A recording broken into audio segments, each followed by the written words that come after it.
یہ حدیث ابو داؤد میں ہی لکھی رہ گئی کہ بچہ جب 7 سال کا ہو جائے تو اسے نماز کا حکم دو، اور نہ پڑھے 10 سال کی عمر میں اسے سزا بھی دو، اور 10 سال کے بچوں کے بستر بھی الگ کر دو۔ یہ ابو داؤد میں لکھی رہ گئی حدیث، عمل کس نے کیا؟ یہ حدیث ابن ماجہ میں لکھی رہ گئی کہ نبی علیہ السلام نے فرمایا اے معاذ، اللہ کے ساتھ شرک نہ کرنا، خواہ تمہارے ٹکڑے ٹکڑے کر دیے جائیں، تمہیں قتل کر دیا جائے، سولی دے دیا جائے، یا آگ میں زندہ جلا دیا جائے، شرک نہ کرنا۔ یہ پہلی نصیحت۔ اسی حدیث میں دوسری نصیحت، نماز نہ چھوڑنا۔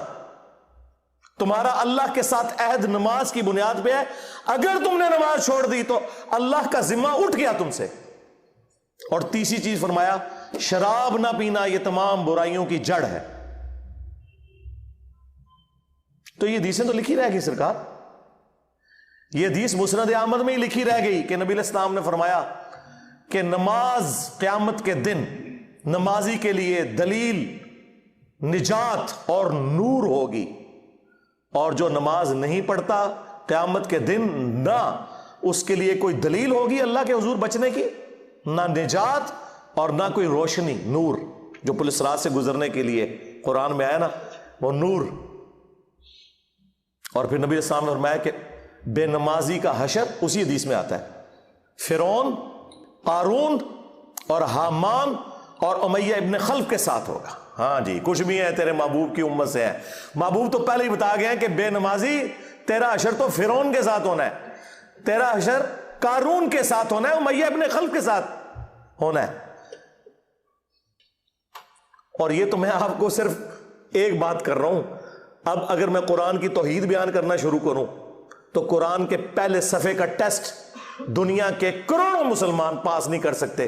ایاک نعبد و ایاک نستعین، یہ قرآن میں ہی لکھا رہے گا۔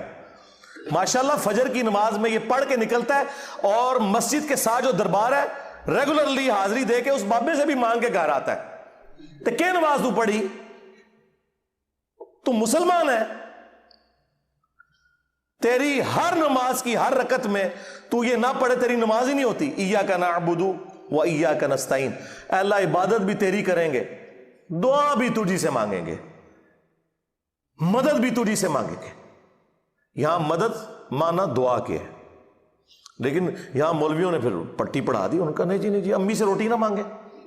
اندازہ کریں قرآن کا مذاق اڑا رہے ہیں، حالانکہ انہیں پتہ ہے کہ قرآن میں یہ آیت موجود ہے وَتَعَاوَنُوا عَلَى الْبِرِّ وَالتَّقْوَى وَلَا تَعَاوَنُوا عَلَى الْإِثْمِ وَالْعُدْوَانِ، نیکی اور پرہیزگاری کے کاموں میں ایک دوسرے کی مدد کرو اور برائی میں الگ رہو۔ قرآن نے بتایا ہے کہ اللہ نے دنیا کو اسباب کے ساتھ جوڑا ہوا ہے۔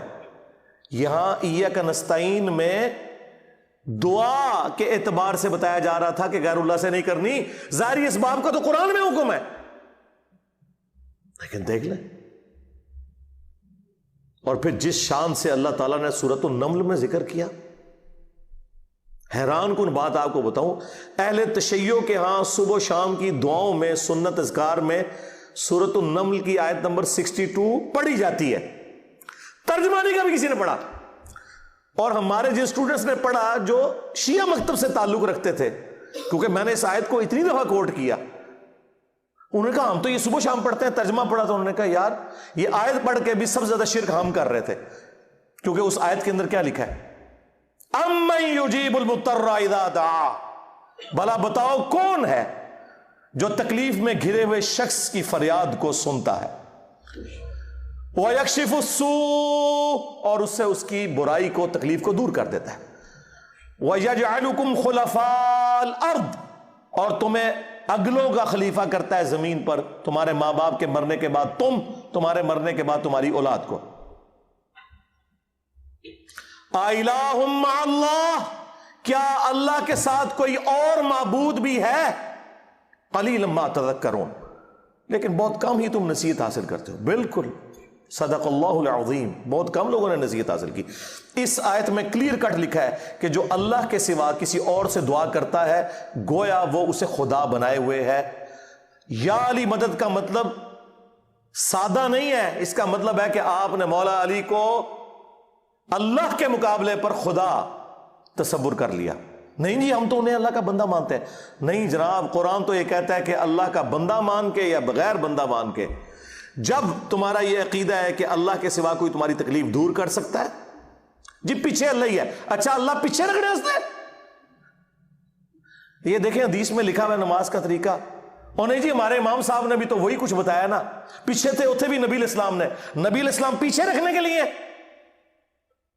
میرے نبی صاحب ہے ہی کوئی نہیں، تیرے بابے تھے شاہ ہی کوئی نہیں.